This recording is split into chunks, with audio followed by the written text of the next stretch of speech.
इसी प्रकार ये काल जो है एक सर्प है और जीव एक नेवले जैसा वो छोटा प्राणी है। इसकी ताकत के सामने जिसके पास ये सतनाम रूपी जड़ी है नाग दमन, वो फिर इस काल पर विजय पालेगा।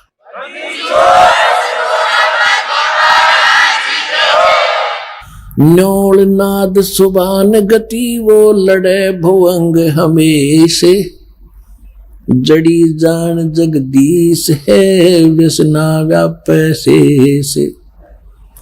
कि सतनाम जो नाद है, सतनाम का जो मंत्र है, ये भगवान की शक्ति, जगदीश की शक्ति है। इसकी जिसके पास इसका ये जड़ी है उसके ऊपर काल रूपी अजगर का कोई प्रभाव नहीं पड़ेगा। किस पे? हंस गवन करते नहीं मान सरोवर छाड़े, और कौवे उड़ उड़ जाते हैं ये खाते मसाहाड़े। हंस दशा तो साधु है ये सरोवर है सत्संग, मुक्ता हलबाणी चुगे फिर चढ़त नवेला रंग। दरस परस नहीं अंतरा रोमी वस्त्र बीचे, पारस लोहा एक डिग वही पलटे नहीं अभीचे।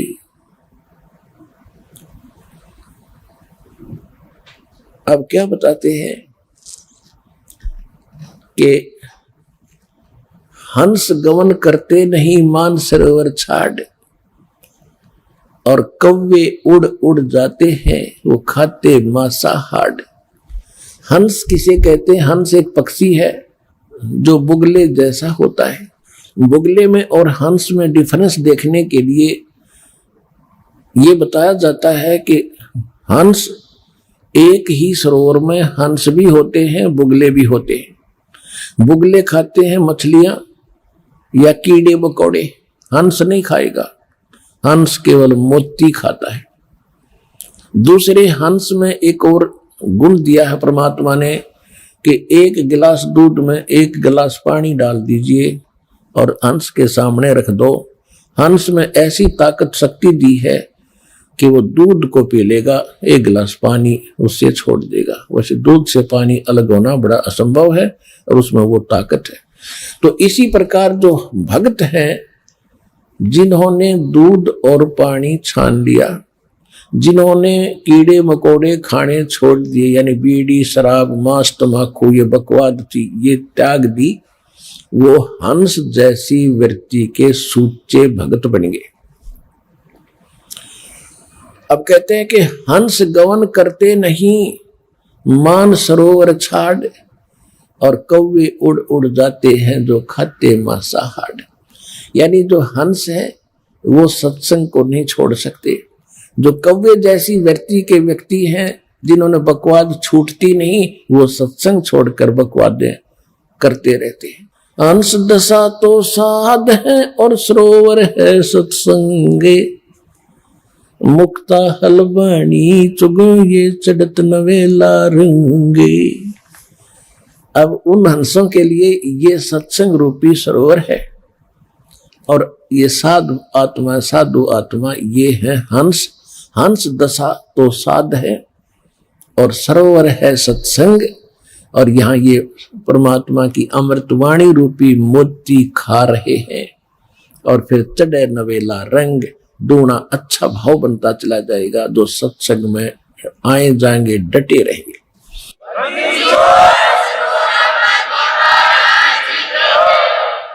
और हंस गवन करते नहीं, हंस गवन हंस नहीं जाते मान सरोवर छाड़े, ये कौवे उड़ उड़ जाते हैं वो खाते मांसाहार। तो जो पुण्यात्मा परमात्मा के चरणों में आगे ज्ञान समझ लिया, फिर संसारिक कार्यों में उनकी रुचि नहीं रहेगी। कौन से कार्य? जो कुरीतियां हैं, विवाह शादी में बकवाद नाचना गाना, दहेज देकर अपनी फोकट में बनाना, फिर कर्जे में दबा रहना, ये इस तरह की बकवादें, शराब मांस तम्बाकू और इन राजनीति में धक्के खाना, ये हंस नहीं करेंगे, भक्त नहीं कर सकता।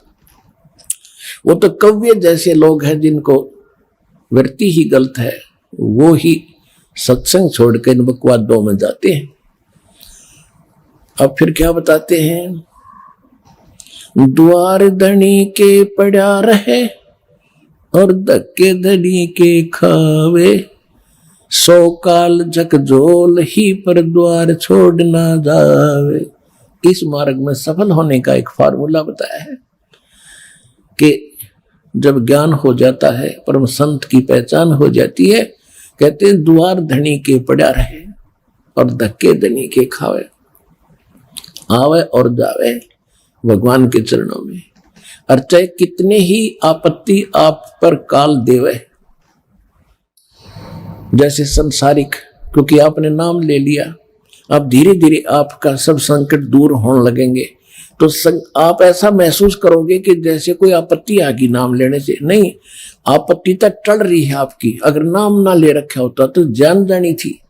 आपको कई भक्त मिलते हैं, कहते हैं जी नाम लेने के बाद मैं वहां से छोड़ कर आया हूं, मेरे ऐसी कुछ तकलीफ होगी। भले आदमी, वहां से तो नरक था, सीधा काल था, वो तेरी जान जानी थी। यहाँ आने के बाद तो तेरी जान बच गई छोटे मोटे इस दुख थे। तो क्या कहते हैं कि द्वार धनी के पड़ा रहे और धक्के धनी के खावे, और 100 काल झकझोल ही, काल बीच में बेशक झटके दे पर द्वार छोड़ नहीं जावे।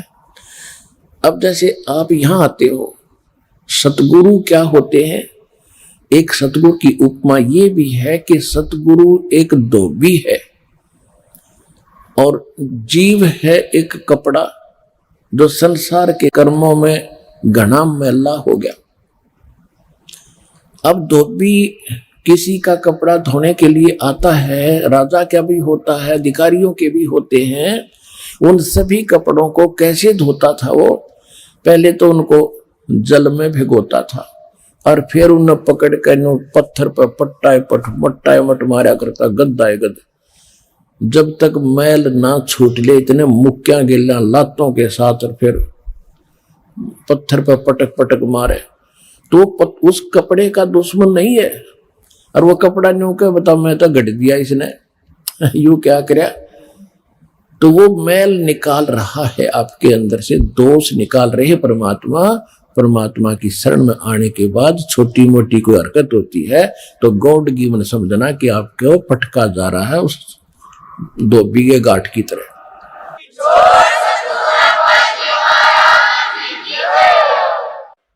दर्श परस नहीं अंतरा, ये रूमी वस्त्र बीचे, पारस लोहा एक डिग ये पलटे नहीं अभीचे। अब देखो फिर एक और बात बताई है, कितना गहरा ज्ञान है पुण्यात्माओं।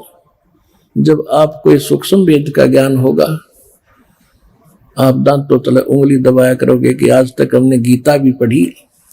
गीता हम इसलिए पढ़ाते हैं कि आप ये समझ सके कि जो ज्ञान पवित्र गीता जी देते हैं, जो पवित्र वेद बताते हैं, पवित्र पुराण बताते हैं, पवित्र ग्रंथ बताते हैं, वही ज्ञान परमात्मा ने 600 वर्ष पहले लिखवा रखा था। और उनको अशिक्षित कहते थे, वो तो वेद शास्त्र जानते भी नहीं थे। तो इससे सिद्ध होगा कि वो परमात्मा थे जो सब सदग्रंथों के परिचित भी थे, और उनसे भी हटकर जो उनमें ज्ञान नहीं वो भी बता दिया। तो भगवान बिना ये ज्ञान बताया नहीं जा सकता। तो परमात्मा को पहचानने का एक ये भी फार्मूला है, एक पॉइंट है। तो क्या बता रहे हैं? दर्श परस नहीं अंतरा, ये रूमी वस्त्र बीचे, लोहा पारस लोहा एक डिग वही पलटे नहीं अबीज। एक पंक्ति में कितना गहराई भर दी, कितने गुड रहस्य है। क्या बताते हैं कि आप यहाँ सत्संग में आते हैं और जिनके इन वचनों का असर नहीं हुआ तो वो कैसे है? चंदन बन में रंग ला दे, एक बांस बिटम्बी नासी जय, कोट वर्ष करो संगत संतों की, कोट वर्ष करो संगत संत की, पत्थर का जल में क्या भीजे, एक चंदन बन में रंग ला दे, पर बांस बिटम्बी नासी जय।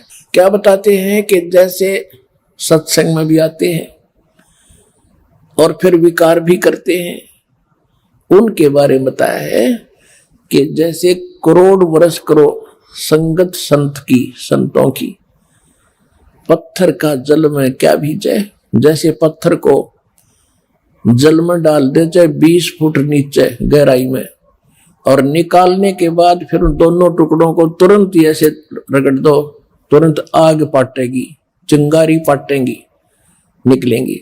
इससे सिद्ध हुआ कि जल से तो असर होना चाहिए था, वो अंगारी नहीं पाटनी होनी चाहिए थी, नहीं निकलनी चाहिए थी, लेकिन उसके जल का असर नहीं हुआ, वो न्यों का न्यों पड़ा है, एज इट इज विकार उसमें।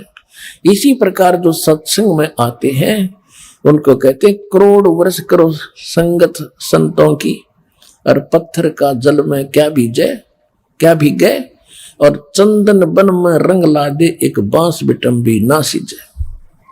ये सुख संवेद की वाणी है, गरीबदास साहिब जी की वाणी है। क्या बताया कि जैसे चंदन का पेड़ होता है, आसपास के चाहे नीम हो, जंडी हो, कोई पीपल हो, उन सभी आसपास के पेड़ों को अपनी महक छोड़ छोड़ के अपनी सुगंध युक्त कर देता है, और वो भी चंदन जैसी महक देने लग जाते हैं। लेकिन बांस बंबू जिसकी लाठी बने हैं, कहते वो बांस चाहे उसके साथ उग गया चंदन के, बांस का असर नहीं होता। तो क्या बताते हैं कि कोट वर्ष करो संगत संतों की, और पत्थर का जल में क्या भीजे, और चंदन बन में रंग ला दे, एक बांस बिटम्बी ना सिजे। तो जो बांस जैसे पत्थर जैसे व्यक्ति हैं उनका तो असर हो को नहीं तो परमात्मा की वाणी आपको चंदन बना दिया, और आप ही आगे जा के सब न सुनाते हो, आप अपनी महक आगे छोड़ छोड़ के अपने भाई बहन रिश्तेदारों तक ये महक भगवान की छोड़ रहे हो।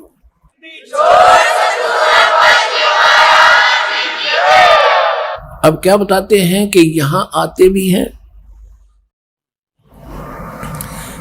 और सही ढंग से लगते नहीं। उसके विषय में बताया कि दर्श परस नहीं अंतरा, और रुम्मी वस्त्र बीज। जैसे एक पत्थर होता था जिसको पारस पत्थर बोलते, और उस पारस पत्थर में पत्थर जैसा ही होता है, उसकी पहचान नहीं हो सकती। उसकी पहचान यही है कि जिस समय वो लोहे से टच होता है तो पूरे उस लोहे के उस गट्ठे को, जैसे ये गाडर का बढ़ा दिया किसी कोने में, गाडर होते हैं ना, गाडर आपने देखे कड़ियों की तरह लोहे के गाडर होते हैं लंबे लंबे, एक गाडर का कहीं भी बढ़ा दिया, टच कर दिया तो पूरे गाडर को सोना बना देता वो। अब क्या कहते हैं कि उस पारस पत्थर और लोहे के बीच में कतीनों साथ साथ रखे हो, और उनके बीच में इतना अंतर हो जैसे पहले एक रोम से बनकर कपड़ा आता था बहुत पतला। अब क्या कहते हैं कि यदि पत्थर को, उस पारस को और लोहे को बिल्कुल निकट रखा हुआ है, और उसमें केवल इतना अंतर हो जितना रोमी वस्त्र यानी पतली सी वायल होती थी, यानी बिल्कुल बाल से भी कम डिफरेंस भी उसमें हो, आपस में मिलन ना मिले हो, और ये इंतजार कर रहे हो कि दोनों पत्थर भी रख दिया, सोना भी साथ में है, पारस भी रखा है, और लोहा सोना बना नहीं। कहते रूमी वस्त्र अंतरा पारस लोहे बीज, और कहते दर्श परस नहीं अंतरा रूमी वस्त्र बीज, और पारस लोहा एक का डेग फिर पलटे नहीं अबीज। यानी इतना भी अंतर रह गया तो भी परिवर्तन नहीं होगा, और वो दिखेगा कति साथ रखा हुआ। तो ये कहते हैं जो सत्संग में आते हैं और जिनके इन बातों का असर नहीं हो रहा, तो उनकी भावना भगवान से जुड़ी नहीं है, वो दिक्कत के भगत है पर भक्ति उनमें प्रवेश है नहीं। वो जब होएगी जब वो सही ढंग से मालिक से मिल लेंगे। कहते हैं बिन गुरु मिले मोहे ना पावे। गुरु के प्रति जब आपका ऐसा भाव बनेगा, और तब परमात्मा में कि आपके अंदर वो भक्ति और ये ज्ञान संचरित होता है। तो यहां बताते हैं कि यहां जैसे सत्संग में भी आते हैं और विकार नहीं छोड़ रहे हैं, उनके विषय में कहा है कि कोट वर्ष करे संगत संतों की, पत्थर का जल में के बीच है, एक चंदन बन में रंग ला दे पर बांस बिटम्बी ना सींचे। ये दास चंदन है और आप परमात्मा के पेड़ हो, वो पौधे हो जिनका असर हो गया, और बांस रूपी जो व्यक्ति हैं उनका असर नहीं होता, वो तो काल के जाल में रहेंगे, मरण दे। अब क्या बताते हैं परमात्मा की शक्ति, बताते हैं कबीर परमात्मा की कि 9 लख नानक नाद में ये 10 लख को रख तीर, लाख दत्त संगी सदा वो चरणों चर्च कबीर। 9 लख नानक नाद में ये 10 लख गोरख पास, अनंत संत पद में मिले ये कोट तेरे रविदास। रामानंद से लक्ष गुरु ये तारे सिसके भाव, चेलों की गिनती नहीं जो पद में रहे समाये। अब क्या बताते हैं कि कबीर परमात्मा वो समर्थ परमात्मा है, परम अक्षर ब्रह्म है, और परम अक्षर ब्रह्म की जानकारी सतगुरु ही देते हैं। वो कितने समर्थ हैं कि 9 लख नानक नाद में आदरणीय नानक साहेब जैसे महापुरुष, अच्छी आत्माएं, उनके नाद माने वचन के बच्चे हो लिए बहुत गणे दीक्षित हुए, वो भी पार करे 9 लख नानक नाद में, और 10 लख गोरख तीर, और लाख दत्त संगी सदा चरणों चर्च कबीर। गोरखनाथ जी को बहुत बड़ा सिद्ध माना जाता था। गोरखनाथ जी को सिद्धों में सबसे ताकतवर सिद्धि वाला माना जाता रहा है।